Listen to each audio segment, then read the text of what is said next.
எல்லார் வீட்லேயும் சண்டே அப்படின்னாவே ரொம்ப ரொம்ப ஸ்பெஷலாக இருக்கும்னு எனக்கு தெரியுங்க.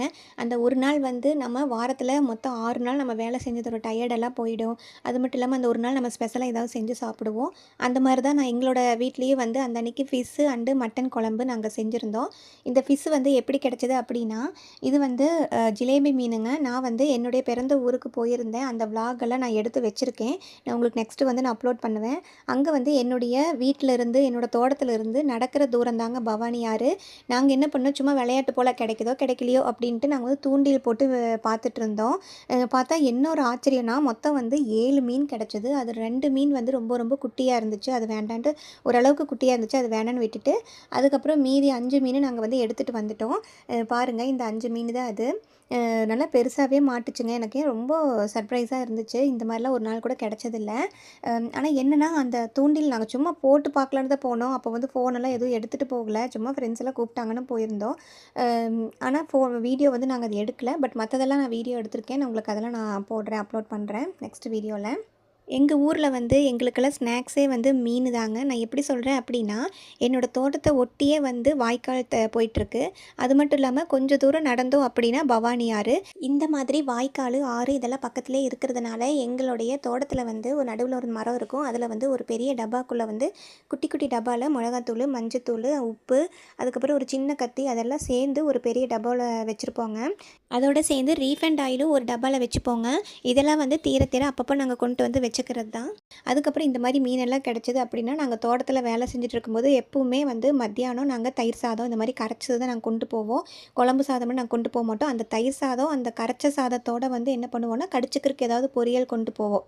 அந்த மாதிரி நாங்கள் ஏதாவது கொண்டு போகல அப்படின்னா, நாங்கள் வேலையை முடிச்சுட்டு சும்மா ஏதாவது இந்த துணியெல்லாம் போட்டு மீன் பிடிப்போம் இல்லையா வாய்க்காலில், அந்த மாதிரிலாம் மீன் பிடிக்கும்போது கத்தி எப்போவுமே இருக்கும். அந்த டப்பாலேயே சின்னதாக ஒரு கத்தியும் வச்சுருப்போம்.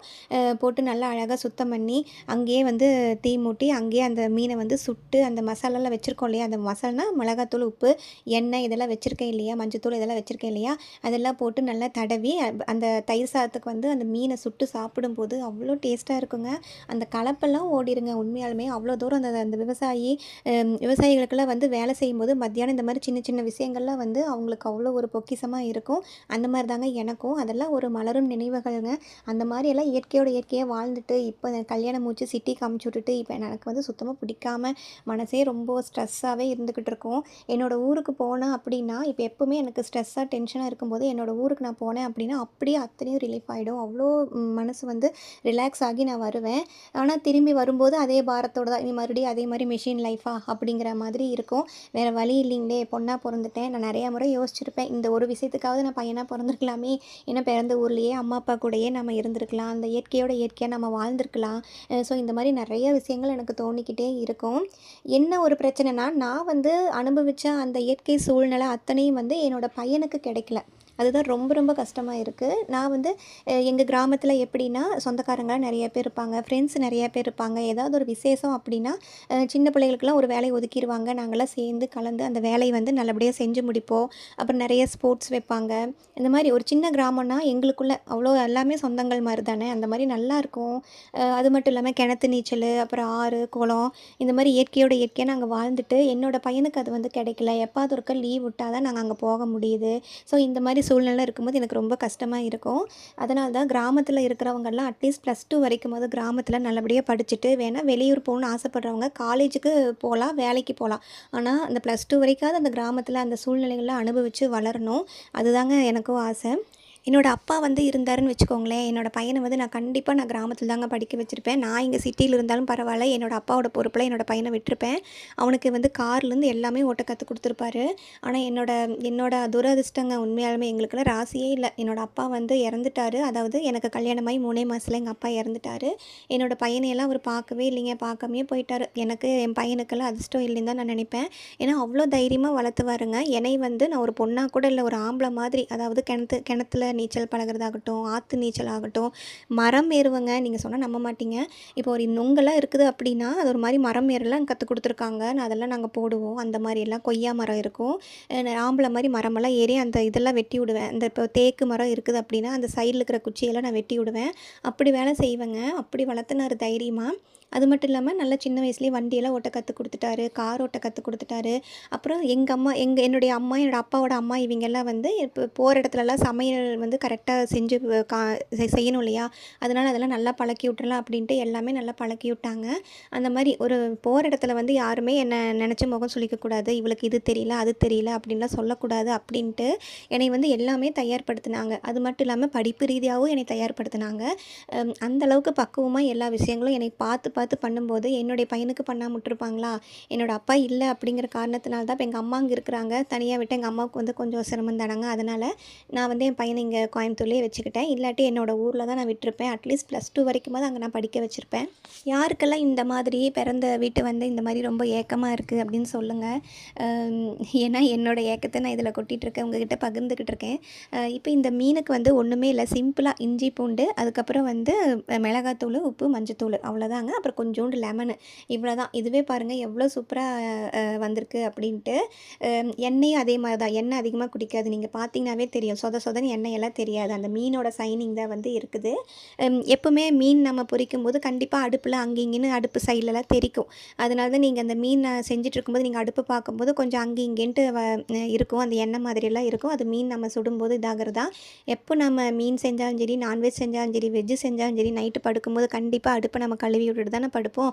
அதனால அதெல்லாம் நம்ம கவலைப்பட வேண்டியதில்ல. அடுப்புனா கண்டிப்பா இப்படி தான் நான் வேலை செய்யும்போது இப்படி தானே ஆகும். பாருங்க அடுத்தது தலை வந்து தனியா ஃபுல்லா நான் குழம்பெல்லாம் எதுவும் வைக்கல. ஃபுல்லாவே பொரிச்சே நாங்க சாப்பிட்டுட்டோம். ஏன்னா மட்டன் குழம்பு செய்கிறோம் இல்லையா? அதனால. எங்க வீட்ல வந்து நாங்க சரியான மீன் பிரியர்கள். ஆனா என்னன்னா, இப்போ வந்து நாங்க கோயம்புத்தூர்ல இருக்கிறோம் அப்படிங்கிறதுனால ஃப்ரெஷ்ஷான மீன் கிடைக்கிறது ரொம்ப ரொம்ப கஷ்டங்க. கடல் மீனெல்லாம் நான் வாங்கி குடுக்குறதில்ல. அது எப்படி இருக்குமோ என்னமோ தெரியாது. அதுவும் எப்பாவது ஒருக்கா கவுண்ட் பண்ணி பார்த்தா வருஷத்துல ஏதாவது ஒரு 2 நாள் அந்த மாரி தான் இருக்கும். மத்த நாளெல்லாம் வந்து இந்த இந்த எப்பவுமே இந்த ஜிலேபி மீன் மட்டும் தான் வாங்குவோம். ஏன்னா இது வந்து நமக்கு பிரச்சனை இல்ல. டேம்லயோ இல்ல ஆத்துலயோ புடிச்சிட்டு வந்திருப்பாங்க அந்த மாதிரி. எங்கள் ஊருக்கு போயிருந்தோம் அப்படின்னா கண்டிப்பாக நாங்கள் வந்து பரிசலில் மீன் பிடிப்பாங்க அந்த அண்ணாலாம் எங்களுக்கு தெரிஞ்சவங்க தான். அவங்களோட ஃபோன் நம்பர் வச்சுருப்போம். அப்புறம் தூண்டில்ல ஒரு சில பேர் மீன் பிடிப்பாங்க. அவங்களோட ஃபோன் நம்பர் வச்சுருப்போம். நாங்களே கூட இந்த மாதிரி நாங்கள் அதை டைரெக்டாக மீன் பிடிக்க போவோம் டைம் இருந்ததுன்னா. இல்லாட்டி அவங்களுக்கெல்லாம் ஃபோன் பண்ணி இந்த முந்தின நாளே நான் சொல்லிடுவேன். நாளைக்கு இந்த மாதிரி வரேங்க மீன் கொண்டு வாங்க அப்படின்னா எங்களுக்கு தகுந்த மீன் வந்து பிடிச்சி கொண்டு வந்துடுவாங்க. நாங்கள் வாங்கி அதெல்லாம் சுத்தம் பண்ணி ஃப்ரிட்ஜில் வச்சுருவோம். அதுக்கப்புறம் ஊருக்கு கொண்டு வந்து கொஞ்சம் கொஞ்சமாக சாப்பிடுவோம். அதாவது ஒரு 2 நாள் 3 நாள் ஃப்ரிட்ஜில் ஃப்ரீசரில் வச்சு சாப்பிடுவோம் வேறு வழி. அந்த மாரி நாங்க பண்ணுவோம். இது கூடவே வந்து மொளகு அரைச்ச குழம்பு வச்சுருக்கேங்க. அதாவது என்னென்னா, மட்டன் குழம்பு வச்சுருக்கேன். தண்ணி குழம்பு மாரி பண்ணேங்க. இன்றைக்கி சாப்பாடு வந்து நார்மலான சாப்பாடு எப்பவுமே வடிச்சு தான் நாங்க சமைப்போம். பொன்னி அரிசியில வந்து குருணை அரிசின்னு சொல்லுவாங்க. அதுதான் நாங்க குட்டி குட்டியா இருக்கும் அரிசி. அதான் எப்பவுமே சாப்பாடாகட்டும், பிரியாணி ஆகட்டும், இட்லி தோசைக்காகட்டும் எல்லாத்துக்குமே நாங்க அது போடுறது. ஒரு 3 மூட்டை அந்த மாரி நாங்க ஒட்டுக்கா ஒட்டுக்கா எடுத்து வச்சுக்குவோங்க. ஏன்னா அப்போ தான் அரிசி வந்து பழசாகும். அதனால ஒரு மூட்டை இருக்கும்போதே அடுத்த 3 மூட்டை அப்படி எடுத்து வச்சுக்கிறது. அப்போ அரிசி கொஞ்சம் பழசாகும்போது கொஞ்சம் சாப்பாடு நெறைய ஆகும். இது கொஞ்சம் விலையும் கம்மியா இருக்கும். மத்த அரிசிய விட கொஞ்சம் விலை கம்மியா இருக்கும் அப்படின்னு எடுத்து வச்சுக்குவோம். பாருங்க இத எப்படி நான் காமிச்சிட்ருக்கேன்னு நல்லா ரெட் கலர்ல நல்லா சூப்பரா பொரிஞ்சிருச்சு. நான் வந்து தட்டுல அதிகமா வைக்கிறத விட பாக்குமர தட்டு யூஸ் பண்ணிப்பேன். அந்த டைம்ல நான் மறந்து தட்டுல வச்சுட்டேன். இதுக்கு முன்னாடி உள்ள மீனெல்லாம். அதுக்கப்புறம் தான் பாக்குமர தட்ட ஐயோ மறந்துட்டோமே அப்படின்ட்டு. ஏன்னா பாக்குமர தட்டுனா நம்ம யூஸ் அண்ட் த்ரோ பண்ணிடலாம் இல்லையா? அதனால மீன் செய்யும்போது மட்டும் அந்த மாரி பண்ணுவேன். பட் மறந்து நானு தட்டுல வச்சுட்டேன் முதல்ல. யாரெல்லாம் இந்த மாதிரி சின்ன வயசில் மீனெல்லாம் பிடிச்சி சுட்டு சாப்பிட்ருக்கீங்கன்னு கமெண்ட்டில் சொல்லுங்கள் ஃப்ரெண்ட்ஸ். நான் வந்து இதே மாதிரி தான் சின்ன வயசுலேருந்து இதே மாதிரி தான் நாங்கள் ஃபிஷ் எல்லாம் சாப்பிட்டு வளர்ந்துருக்கோம். மீன் பிடிச்சி சாப்பிட்றதுக்கு மட்டும் இல்லை, குட்டி மீனெல்லாம் வந்து நான் கண்ணாடி பாட்டிலில் போட்டு வைப்பேன். அதுக்கப்புறம் கலர் ஃபிஷ் இதெல்லாம் இப்போ தானே நம்ம பக்கத்தில் நிறையா கடைகள்லாம் வருது வீட்டுக்கு பக்கத்தில். ஆனால் அப்போல்லாம் வந்து கலர் ஃபிஷ் அப்படிங்கிறது வந்து ரொம்ப அதிசயமாக இருக்கும். நான் அதனால் என்ன பண்ணுவேன்னா வீட்டிலேயே கண்ணாடி பாட்டில் இருக்கும் இல்லையா, அதில் வந்து ஒரு 2, 3 ஃபிஷ் எடுத்து நான் போட்டு வச்சுருப்பேன். அப்புறம் கொஞ்ச நாள் கழித்து கிணத்துல கொண்டு போய் விட்டுருவேங்க. அந்த மாதிரிலாம் நடக்கும். கிணத்துல நிறையா மீன் இருக்குங்க. அதுக்கப்புறம் இது ஒரு விஷயம் நான் சொல்ல மறந்துட்டேங்க. ரொம்ப ஆச்சரியமான ஒரு விஷயம் என்னென்னா, மழை வந்து நிறையா பேஞ்சிட்டு இருக்கும்போது எங்களோட தோட்டத்தில் வந்து தண்ணி நிறையா தேவைப்படாது. அப்படி இருக்கும்போது கிணத்துலேயும் வந்து தண்ணி நிறையா இருக்கும்.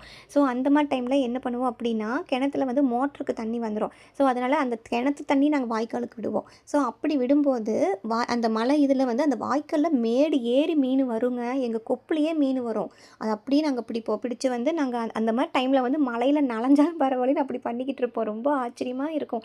அத்தனை மீன் பிடிப்போம். அந்த டைமில் நிறைய மீன் எங்களுக்கு கிடைக்குங்க. நார்மலாக தூண்டிலோ இல்லை துணியெல்லாம் போட்டு மீன் பிடிக்கிறத விட அந்த டைமில் அந்த மழையில நனைஞ்சாலும் பரவாயில்ல மீன் கிடைக்குது அப்படின்ட்டு உயிரோடு பிடிச்சி என்ன பண்ணுவோம், எங்களோட வீட்டில் வந்து நிறைய தண்ணி தொட்டியெல்லாம் இருக்குது வீட்டுக்கு பக்கத்துலேயே. அதில் நாங்கள் விட்டுருவோம். அப்புறம் அப்பப்போ வேணுங்கிறப்போ நாங்கள் வந்து எடுத்து எடுத்து 5 மீன் ஸ்நாக்ஸ் மாதிரி சாப்பிட்றது. அதனால தான் நான் ஃபஸ்ட்டு விலாகில் சொன்னேன் ஸ்நாக்ஸ் மாதிரி நாங்கள் மீன் சாப்பிடுவோம் அப்படின்ட்டு. இப்போ நீங்கள் இந்த தக்காளி பார்த்துட்ருக்குறீங்க இல்லையா, இவர் வந்து சந்தைக்கு போயிருந்தார். ஒரு கூடை ஒரு சின்ன சின்ன கூடையாக வச்சுருப்பாங்க கடைசியில்.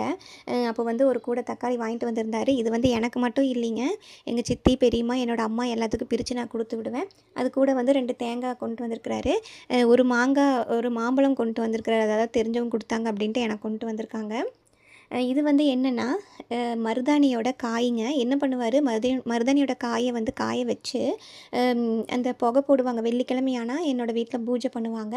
சாம்பிராணி புகையெல்லாம் போடும்போது இதுவும் வேப்பந்தழையும் கொஞ்சம் லாஸ்ட்டாக நிறைய போட மாட்டோம். ஃபஸ்ட்டு வந்து சாம்பிராணி புகையெல்லாம் எல்லாமே காமிச்சிட்டு அதுக்கப்புறம் கடைசியாக ஒரு ரவுண்டு வந்து இந்த வேப்பந்தழையும் இதுவும் போட்டு கொஞ்சமாக போட்டு வீடு ஃபுல்லாக ஒரு ரவுண்டு புகை இது காமிச்சிட்டு போனால் அந்த கொசு தொல்லையெல்லாம் இருக்காது அப்படின்ட்டு.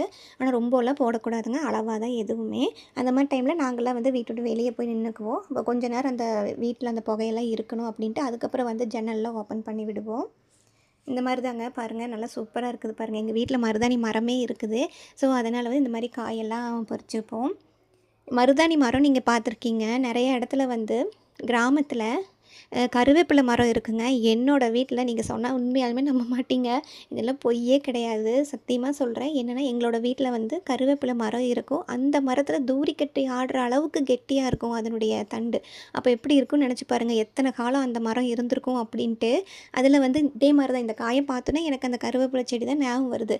இதை விட ஒரு சுத்து பெருசாக இருக்கும் அதனுடைய காய். அதனுடைய பழமெல்லாம் நாங்கள் அப்படியே பறித்து அப்போவே சாப்பிடுவோம். அதிலலாம் நல்ல ஸ்ட்ரென்த்துங்க, கண்ணுக்காகட்டும் முடிக்காகட்டும் நல்ல இரும்பு சத்து. கருவேப்பிலை நம்ம எப்படி சாப்பிட்றோமோ அதனுடைய பழத்தையும் நம்ம சாப்பிட்டாலும் நல்ல ஸ்ட்ரென்த்து கிடைக்கும். இது பார்த்தோன்னே எனக்கு அது ஞாபகம் வந்துருச்சு. இப்போ இது வந்து என்னென்னா எங்கள் வீட்டில் ஃபஸ்ட்டு ஃப்ளோரில் வந்து வேலை நடந்துக்கிட்டு இருக்குது. என் வீட்டுக்காரோட அண்ணா வந்து ஃபஸ்ட் ஃப்ளோருக்கு வரப்போகிறாங்க. அவங்க வீடு வந்து டைல்ஸ் ஒட்டணும். பழைய டைல்ஸ் எல்லாம் இது பண்ணிவிட்டு புது டைல்ஸ் ஒட்டுவாங்க. அதுக்கு தான் இந்த இது வந்திருக்கு. அதான் காமிச்சிக்கிட்டு இருக்கேன். கொஞ்ச நாள் ஃபுல்லாக எங்கள் இதில் மண் குப்பையாக தான் இருக்கும். இந்த வேலையெல்லாம் முடிஞ்ச பிறகு தான் இந்த குப்பையெல்லாம் அக்கட்டாண்ட போகும். இதுதான் அந்த டைல்ஸு வச்சுருக்குறாங்க. மேலே இன்னும் கொஞ்சம் ஆல்ட்ரேஷன் ஒர்க் போயிட்டுருக்கு. அதெல்லாம் முடிச்சுட்டு அதெல்லாம் எடுத்துகிட்டு போய் ஒட்டுவாங்க. எல்லாம் முடிஞ்ச பிறகு நான் காமிக்கிறேங்க.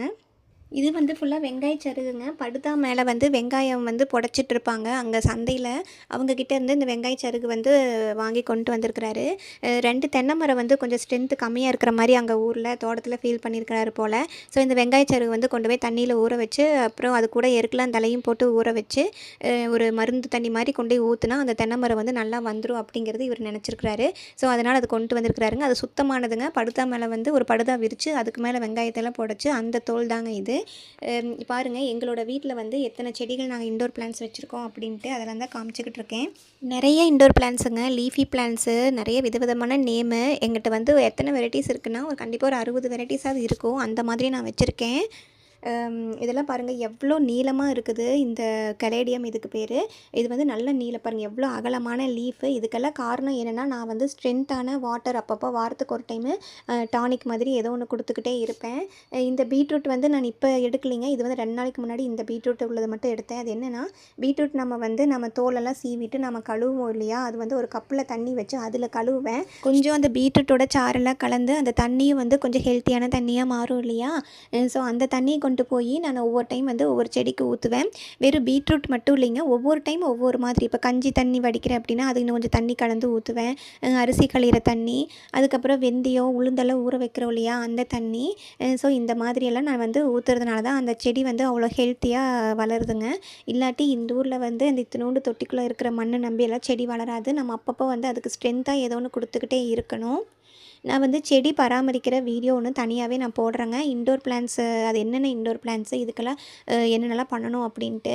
இப்போ நான் சொல்கிறது பார்த்தோம்னா நிறையா வேலை இருக்கும் போலவே இண்டோர் பிளான்ட்ஸுக்கு அப்படின்னு தோணும். அப்படிலாம் கிடையவே கிடையாது. வாரத்துக்கு ஒரு டைம் மட்டும் நல்லா நிறைஞ்சு தண்ணி ஊற்றி வச்சுருவேன் கொஞ்சம் வெயிலில். அப்படி வைக்கும்போது என்ன ஆகுனா தண்ணி பூரா வடிஞ்சிரும். கொஞ்சம் வெயிலோட ஸ்ட்ரென்த்தும் படும். ஒரு நாள் ஃபுல்லாக வச்சுட்டு அடுத்த நாள் எடுத்து நம்ம எந்தெந்த இடத்துல வைக்கணுமோ அங்கே வச்சுக்கலாம். அவ்வளோதாங்க அதோட வேலையே. சும்மா நம்ம எப்படி இருந்தாலும் வெஜிடபிள்ஸ் எல்லாம் கழுவுவோம், கஞ்சி தண்ணி வடிப்போம், அரிசி களையிற தண்ணி எல்லாம் இருக்கும். அது கீழே ஊற்றுறதுக்கு பதிலாக கொண்டு போய் செடிக்குள்ளே ஊற்றுவேன். அவ்வளோதாங்க வேலை. நான் சொல்கிறத பார்த்தா தான் பெருசாக இருக்கிற மாதிரி இருக்கும். பட் செய்கிறது ரொம்ப ஈஸிங்க பிளான்ட்ஸ் வளர்த்துறது. நாம் எந்த அளவுக்கு அதுக்கிட்ட நம்ம இதாக வளர்த்துறோமோ அந்தளவுக்கு அதுவும் நல்லா ஹெல்த்தியாக வளரும். மணி பிளான்ட்லேயே 4-5 ஐட்டம்ஸ் வச்சுருக்குறேங்க. அது எல்லாமே நான் உங்களுக்கு சொல்கிறேன் ஒரு டைமு. இதே கிராமமாக இருந்துச்சு அப்படின்னா, இந்த மாதிரி சிக்கன் கழுவுற தண்ணி, மட்டன் அப்புறம் மீன் கழுவுற தண்ணி இதெல்லாம் ஊற்றுவாங்க. பட் இது வந்து என்னோடய சிட்டியில் வந்து எனக்கு அப்படி ஊற்றுறதுக்கு கொஞ்சம் பயம். ஸோ அதனால் நான்வெஜ் தண்ணியெல்லாம் ஊற்ற மாட்டேன். ஃபுல்லாக இந்த வெஜிடபிள் கழுவுன தண்ணி தான் நான் ஊற்றுவேன். அரிசி கழுவுற தண்ணி இந்த மாதிரிலாம் ஊற்றுவேன். அப்புறம் அந்த வெங்காய சருகு இருக்கு இல்லையா, நானும் கொஞ்சம் எடுத்து கொதிக்க வச்சு அந்த தண்ணியும் கொஞ்சம் ஊற்றுவேன் ஆறுன பிறகு. இந்த மாதிரி தாங்க நான் பிளான்ட்ஸ் எல்லாம் வளர்த்துறது. இவ்வளோ நேரம் பொறுமையாக வீடியோ பார்த்ததுக்கு ரொம்ப ரொம்ப நன்றிங்க ஃப்ரெண்ட்ஸ். நீங்களும் உங்களுடைய இந்த மாதிரியான மலரும் நினைவுகள் ஏதாவது இருந்தால் கமெண்ட்டில் என்கிட்ட பகிர்ந்துக்கோங்க. அதே மாதிரி அம்மா வீட்டை வந்து ரொம்ப மிஸ் பண்ணுறவங்களும் கமெண்ட்டில் வந்து பகிர்ந்துக்கோங்க என்கிட்ட. இவ்வளோ நேரம் பொறுமையாக வீடியோ பார்த்ததுக்கு ரொம்ப நன்றிங்க ஃப்ரெண்ட்ஸ். ப்ளீஸ் ஃப்ரெண்ட்ஸ் சப்ஸ்கிரைப் பண்ணி சப்போர்ட் பண்ணுங்கள். உங்கள் சப்போர்ட் எங்களுக்கு ரொம்ப ரொம்ப முக்கியங்க. எப்படியோ கஷ்டப்பட்டு 101 சப்ஸ்கிரைபர்ஸ் வந்திருக்காங்க. மேலும் மேலும் நீங்கள் எனக்கு சப்ஸ்கிரைப் பண்ணால் தான் எனக்கும் கொஞ்சம் ஒரு மோட்டிவாக இருக்கும். நானும் கொஞ்சம் கொஞ்சம் ஏதோ ஒன்று பிடிப்பாக ஒரு முன்னேறதுக்கு ஒரு வழியாக இருக்கும். ப்ளீஸ் ஃப்ரெண்ட்ஸ் சப்ஸ்கிரைப் பண்ணி சப்போர்ட் பண்ணுங்கள். லைக் அண்ட் ஷேர் பண்ணுங்கள். Bye friends, take care. எல்லோரும் பத்திரமா ஆரோக்கியமாக இருங்க ஃப்ரெண்ட்ஸ். நம்ம இதே மாதிரி நெக்ஸ்ட் ஒரு vlogல பார்க்கலாம். Bye, take care.